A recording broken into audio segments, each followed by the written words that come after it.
boogeyman!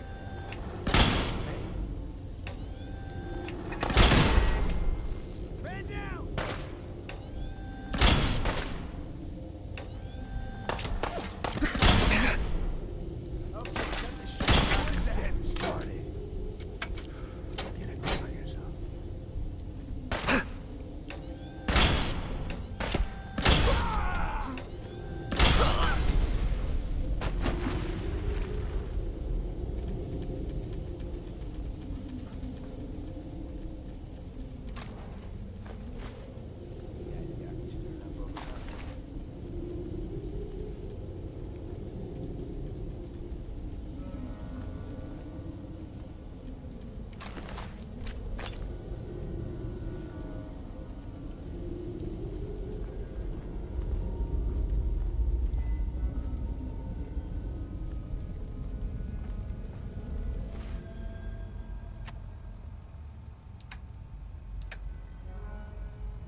Something.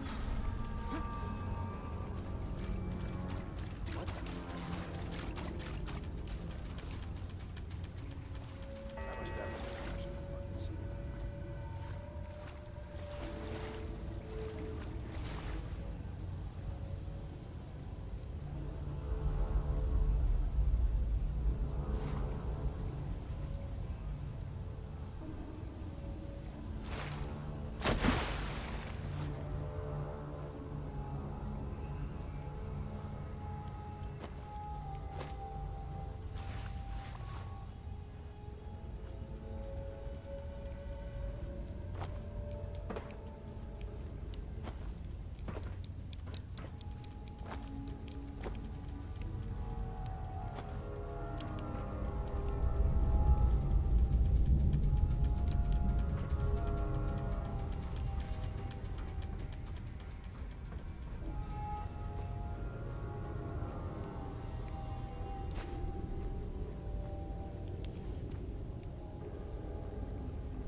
Who's there? Shh. You hear that?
Hey, who's there?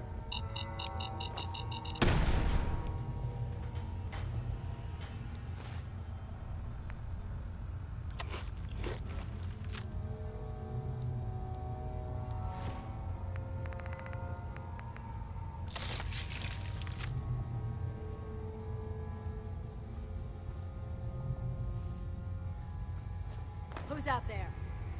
Why don't you just...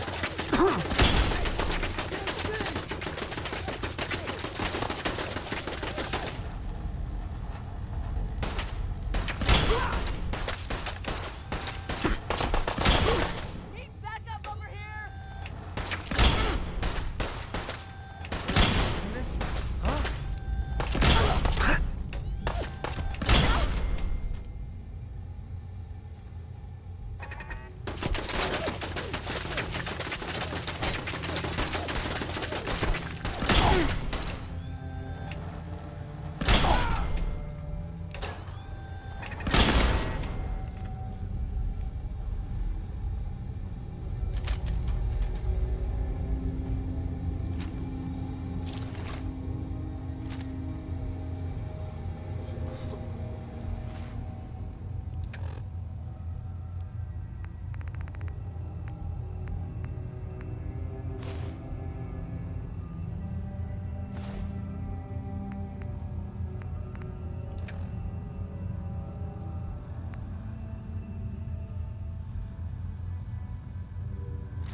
Finally got you, Pickman.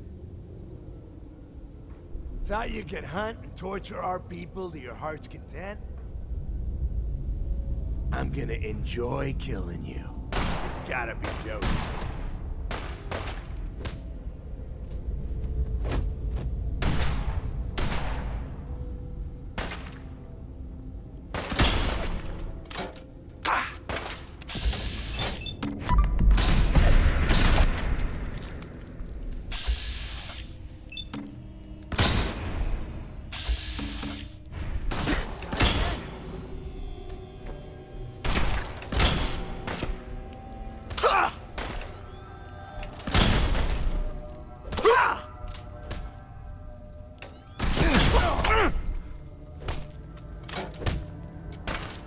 Don't quit, do you?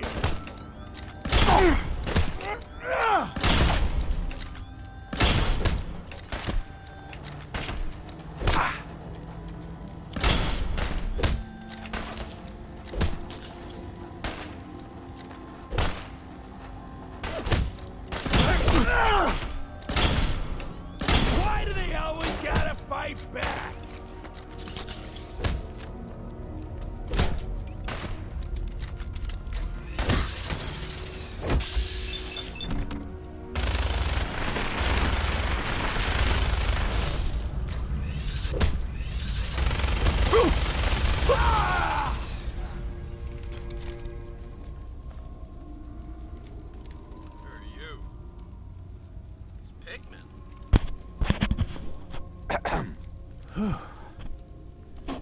That was close. Thank you. Those people deserved worse than death.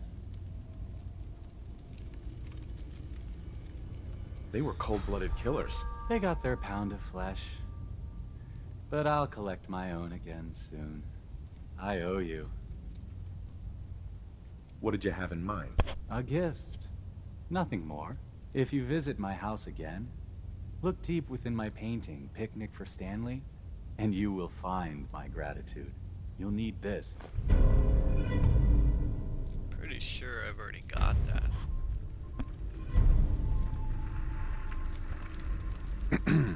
Go claim your reward.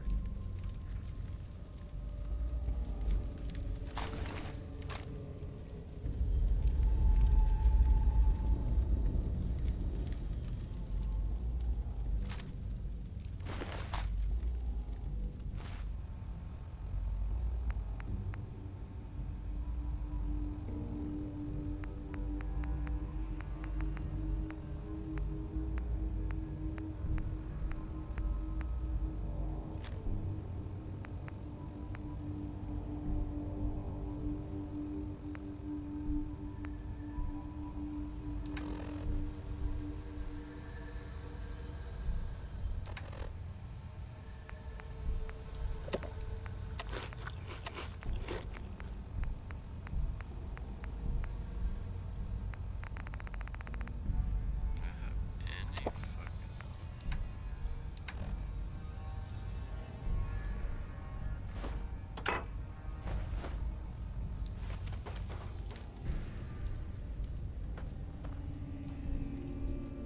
Perfect.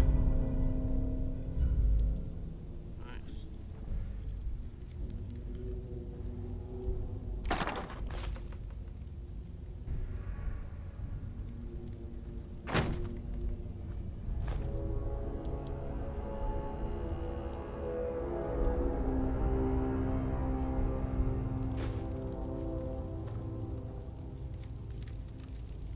Yes.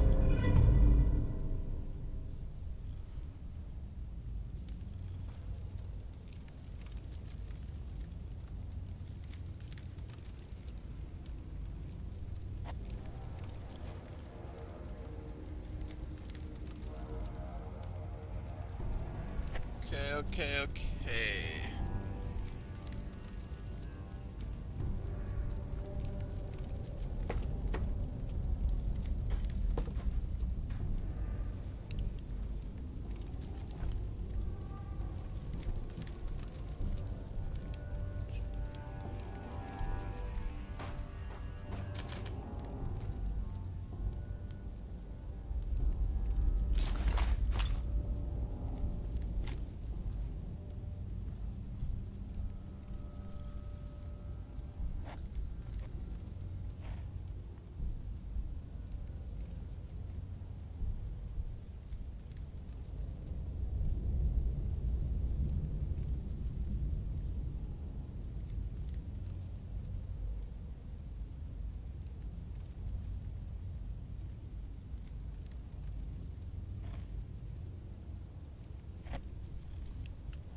Alright. We'll be back.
Charisma is your ability to charm and convince others. It affects your success to persuade in dialogue and prices when you barter.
Thanks, killer.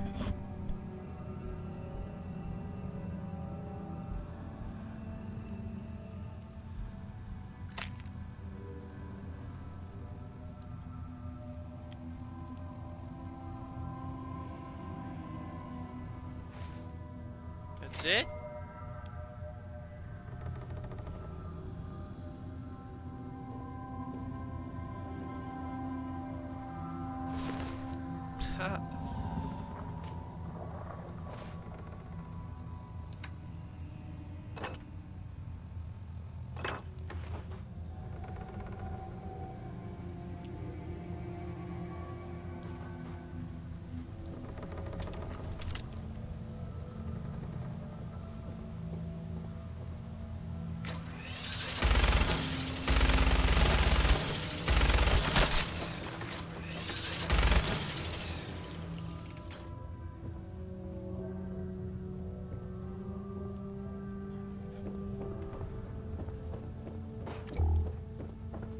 Hey, buddy. Hey.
Hey, come on.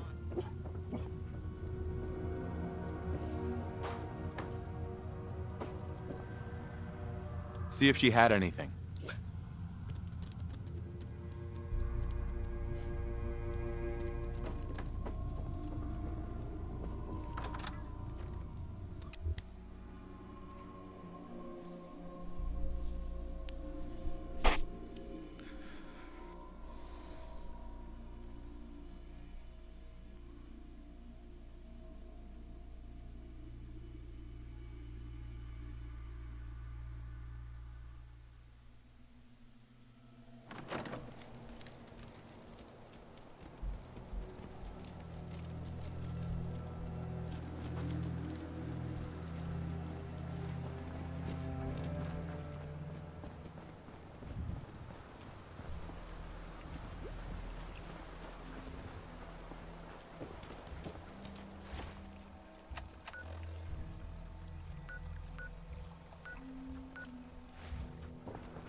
Radio.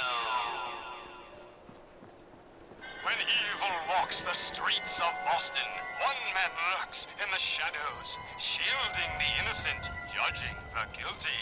That guardian is the Silver Shroud. Today's episode, a slaying in Scully Square. Just down this alley.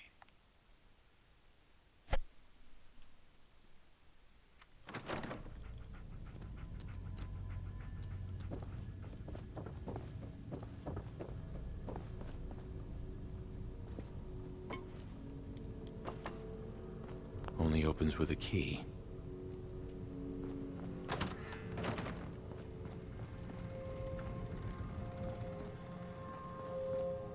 don't have the key.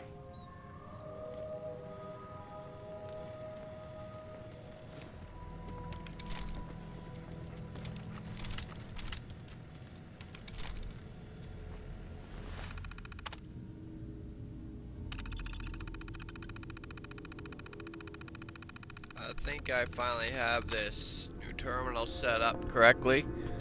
Let's see if this saves. Yes, I can already see that this is going to increase my productivity immensely. Never mind mother's carping about new fangled contraptions. I see that I mistyped my name on the setup screen. I'll have to check the manual for how to fix that. Would get annoying to see that every time I log in. Couple days later. Still learning how to work with this new computer. Searched the manual for an hour last night, but couldn't find out how to reset my name on the login screen. Oh well, hardly worth worrying about it right now. I'm sure I'll figure it out eventually. At some point I'll need to take the time to transcribe all my old paper notes into this system so that I can easily access them. But for now, let me summarize my progress so far in understanding Father's condition, so I have a baseline to refer back to here. 1. All attempts to directly remove the artifact have been unsuccessful so far. Father's blood pressure dropped precipitously, and detectable brain waves nearly flatlined each time. The results were the same, with total anesthesia, father unconscious, local anesthesia, father unconscious, several types of antipsychotics to do, fill in exact lists and dosage from my notes, varying dosages of LSD to do, fill in dosage. This implies that disabling the artifact in some way will be necessary in order to remove it from father. Question: is the psychotic effect permanent? Will it survive removal of the artifact, or is the artifact actively and directly inducing it? 3. I've been very cautious with directly physically interaction with the artifact since the very early days. My initial attempts to probe or tinker with it were met with similar physical symptoms in father to my attempts to remove it. I won't attempt it again until I have a much greater understanding of the artifact's inner workings. 4. Active scanning of the artifact itself has proven useless. I currently consider this a dead end. X-ray so far has proven opaque to all my scans. Obviously, I'm limited to the amount of radiation I can risk subjecting father to. Radio imaging, again, the artifact is opaque at all wavelengths. Passing scanning has been more promising. This is an area I plan to devote much more time. The artifact radiates across the electromagnetic spectrum and at varying strengths and wavelengths. I have some basic telemetry already built into Father's cell and have been collecting data for the past 2 years. So far it isn't much more than suggestive of further avenues of research, but I am quite confident that over time and with more sophisticated sensors, I'll be able to gain genuinely useful insight into the way the artifact is controlling Father. To get military contracts from Senator DeSoto. They are likely to have more advanced tech than I can get commercially. Consider making deal for samples of serum if necessary. 6. The physical symptoms and changes that the artifact has induced in Father are as follows. Extreme paranoia and psychotic tendencies. This was obvious from the first, since no drug has proven effective in mitigating these symptoms. All evidence points to this being directly induced by the artifact. Agelessness, as yet unidentified modifications to his blood chemistry, has prevented any further aging since his first encountered the artifact. In fact, he may be in better physical health than before. seems likely that the artifact is actively monitoring and correcting any problems it finds with its host organism. Telekinesis, the most surprising ability. I tentatively believe that this is not actual telekinesis, but is something generated directly by mechanisms in the artifact itself, perhaps using manipulation of gravity waves beyond our current technology. Increased physical strength, perhaps a side effect of the artifact's monitoring and improving of its host. This caused some difficulty early on in Father's confinement, before I was fully aware of his abilities, but is now merely something to keep aware of. 7. Father's blood chemistry shows various changes from human norms, as well as traces of currently unidentified substances. I've proven at least some of the symptoms described above can be communicated to another person through use of blood transfusion. So far, through pure trial and error, I've been able to produce a serum with several of the beneficial qualities and few side effects, but my actual understanding of what the serum is doing is so far away, limited. I'll continue to pursue that as time allows, but it seems unlikely to be of much use in actually freeing Father from the artifact. 8. X-rays of Father's brain show no physical intrusion of the artifact.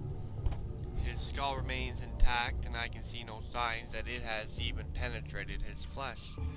At this point, I believe that the blood chemistry changes, etc., must be being induced by the artifact indirectly. It is instructing Father's cells on how to manufacture these substances. 9. My most successful intervention to date has been the development of the Abremelin field. Detailed specs and files at Parsons. Earliest crude implementation, 1898, was simply a full spectrum dampening field tuned to the same frequencies given off by the artifact. It did interfere with the artifact's operation, but at great cost to Father's health. At the time I had no choice. He would have been impossible to confine any other way. But refinement of the field has been a priority over the last decades. I've managed to reduce the negative physical effects on Father, while more directly blocking the artifact's telekinesis power. So far, my attempts to broaden the field's interference with other aspects of the artifact have been unsuccessful. They bring on similar physical symptoms to attempting to physically remove the artifact. But this remains the most promising avenue of my research. If I can discover how to interrupt this communication, I believe I will have the key to removing it, or at the very least in mitigating some other dangerous symptoms, psychosis, etc. Well, this one is about 20 some years later. Mother and Emogene have left for another European tour while I take care of the latest generational shift. Getting more difficult to make this work. Make this work in our modern age. Luckily, money still talks. I'll have to find someone reliable to leave in charge at Parsons while I'm gone. Perhaps Anderson could be trusted not to meddle. A year later. It's good to be back. John Cabot, long-lost cousin of the Cabots, has returned to claim his inheritance after the freak accident that claimed the lives of Jack and his family. As usual, I have to be careful to respond when people address me as John, and this beard is going to take some getting used to. But such are the burdens of immortality. Anderson proved loyal and uninclined to poke his nose into anything, so that's another hurdle passed. I need to try to get as much done as I can while Mother is away. I find if I am much more productive than usual during these transitions. Whoa, we got like 27 years later. I've been experimenting with some of the new transistors, and it looks possible to make a portable version of the Abraham field generator. This would be very useful if we ever had to move Lorenzo to a different facility for any reason. A lot more work is necessary, of course, and testing it on Lorenzo is out of the question. I won't risk shutting down the main field, but replicating the current field frequency patterns should at least give us something that we could try in emergency, even if I can't be 100% certain it will work. Whoa, 25 years, 35 years later. I've just hired a new fellow to help with the family's affairs. Edward Deegan comes highly recommended. It's too easy for me to ignore the passage of time now, but I've just realized how old Daniel is getting. It will be time for him to retire in a few years, and it's past time to start grooming his replacement. This is always such a difficult process that I tend to put it off, especially as mother can be so difficult with anyone new. If Edward proves reliable, I can start easing him into the family secrets. Tricky, but necessary. So far, so good. Mother has taken to him, which is an essential first step.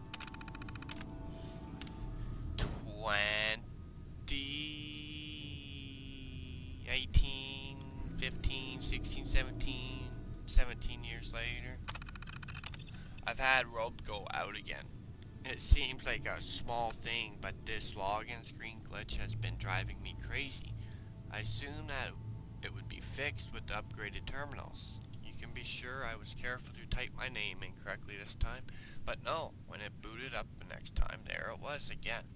This time they completely wiped the entire system and reinstalled from their master holotapes. Unbelievably, the typo was still there. They've promised to have some of their sharpest engineers look into the problem, but I'm not sure they were being completely serious. If I don't hear from them within a couple of weeks, I'll make a few calls.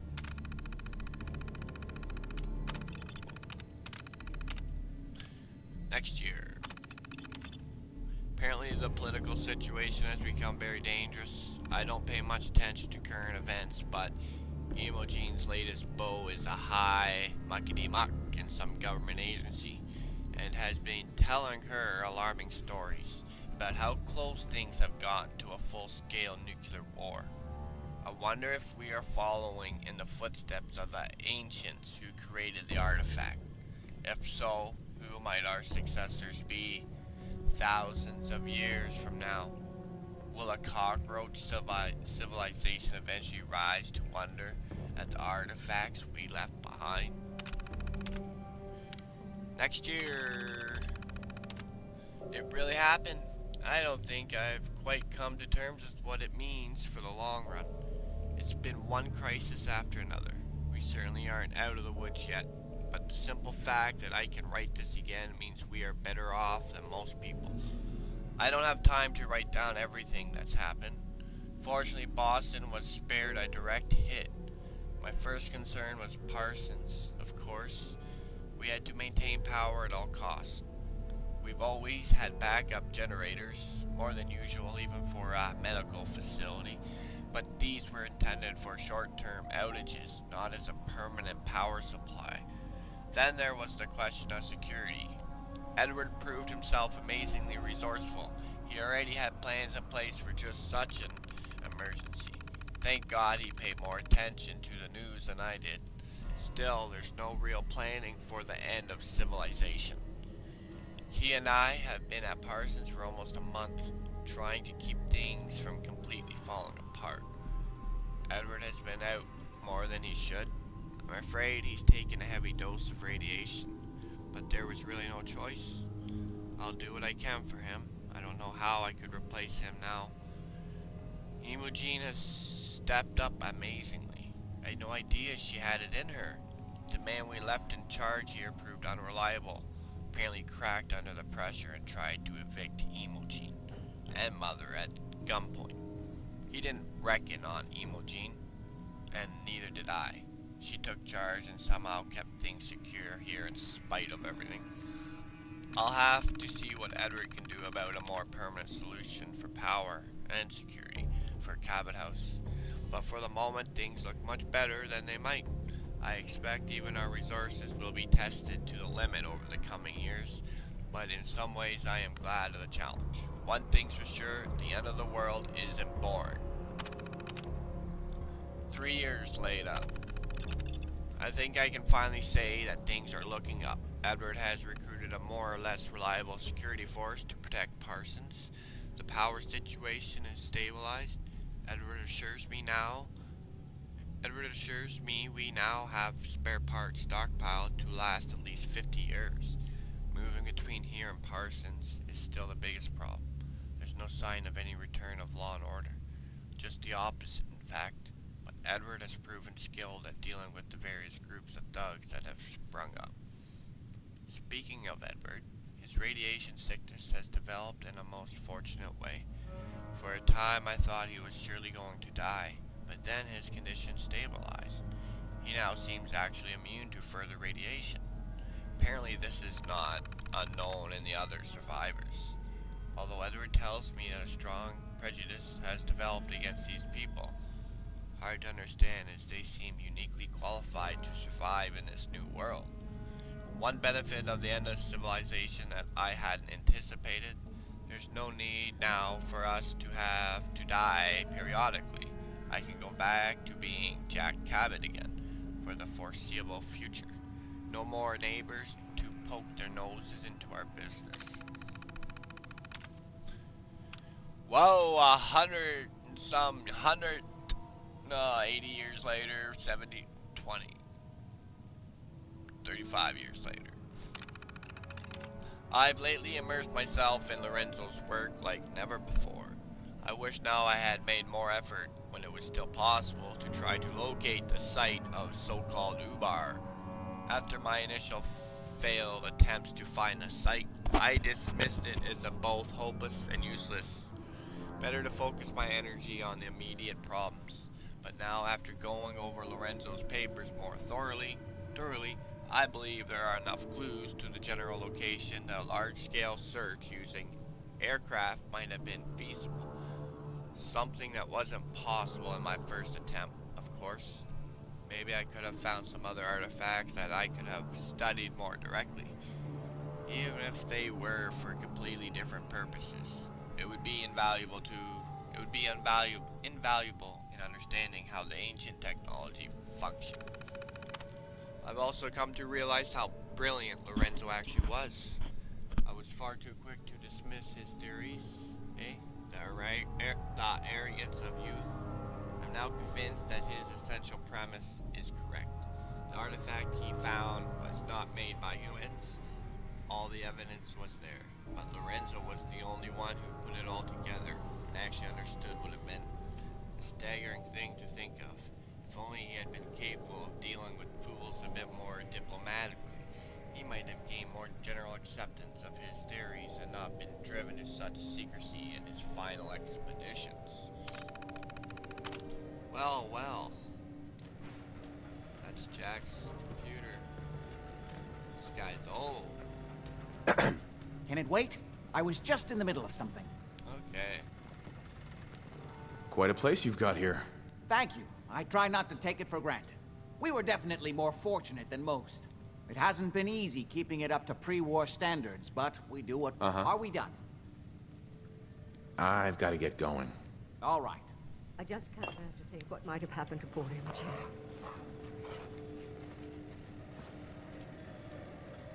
Excuse me. Why does Emma Jane do this to me? I can't believe how callous Jack can be about his sister.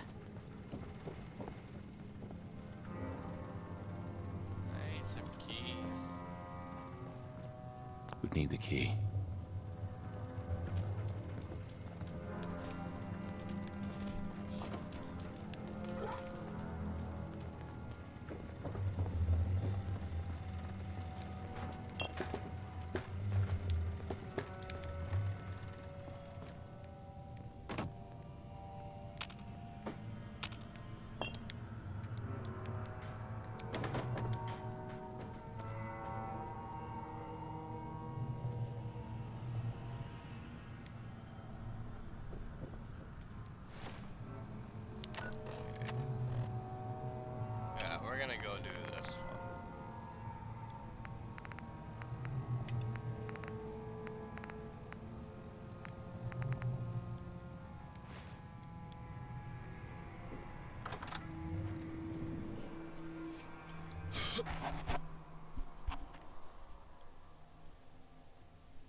Da-na-na-na. Keep on knocking, but you can't come in. Come back another day and try again.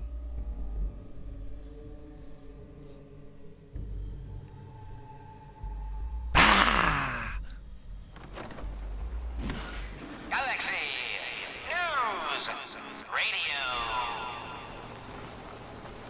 When evil walks the streets of Boston, one man lurks in the shadows, shielding the innocent, judging the guilty. That guardian is the Silver Shroud. Today's episode, the mystery of Mayor Murphy.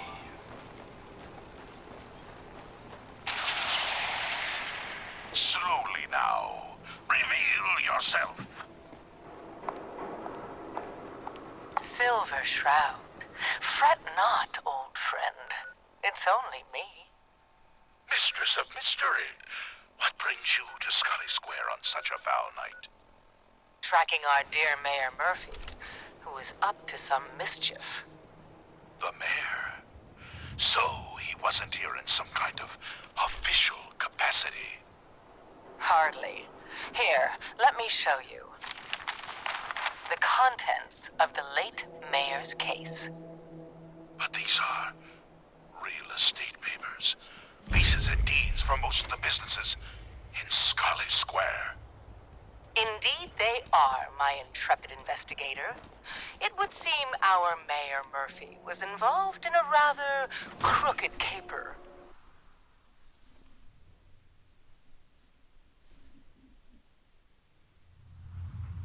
He was here to meet with some other mysterious malefactor. So, Mr. Mayor, I hope you found the place all... What the? Silver Shroud? And Mistress of Mystery? And the Mayor? Dead? That Fatey, the infamous mob boss. So, you were meeting with Mayor Murphy. But why? Tell me, and you may yet live.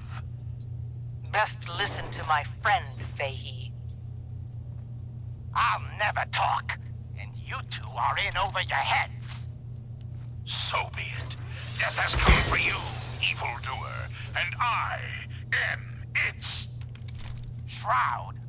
Shroud this crime fighter? Later, suckers! Silver Shroud, you're shot. Just a graze. You must go after him. No, we'll let our quarry flee for now. That bullet must be removed.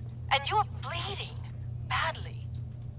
Must get back to my... Hush now, Stoic Shroud. I'll take you to my parlor. It is closed, and that wound is worrisome. The parlor. It's been so long. Indeed it has, old friend. Oh! And now, we must away!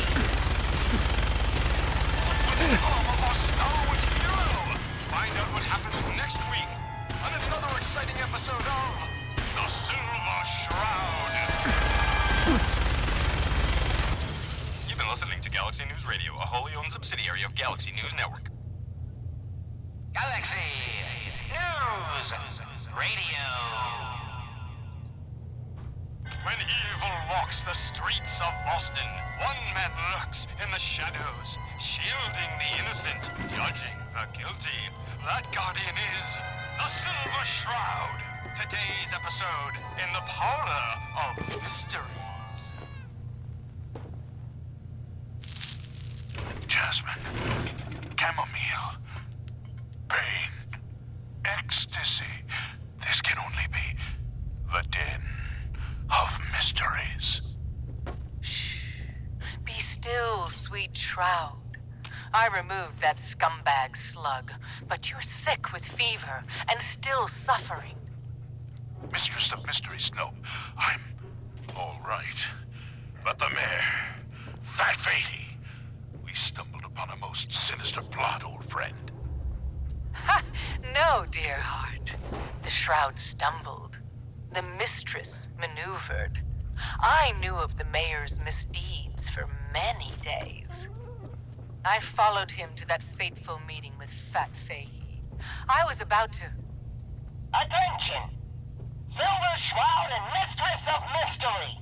This is Chief Corcoran of the Boston Police Department. We know you're in there. You are both wanted in connection with the murder of Mayor Murphy. Come out with your hands up. It would seem that our leaving the scene of the Scale slaughter was terribly timed. Incurring the wrath of Boston's finest wait there. is an unfortunate and unexpected annoyance. Unexpected by us, maybe. But perhaps not by Fat Fahey. I'm starting to see into his twisted plan. Damn this gunshot wound. Look, heroes, we can clear this up. Come out now unarmed. I'll see that you two get the best lawyers in the city. Excuse my assumption that even the most astute attorney couldn't help us now. You're right, mistress. We must away from your den and evade the police. Clear our names and take Fahey down. That's it. We're coming in. Silver Shroud, Mistress of Mystery, hands up for order of the Boston Police. Chief Corcoran, I am Death's Shroud, but you are undeserved of my terrible justice. Think on my mercy. Stop or we'll shoot. Men, open fire.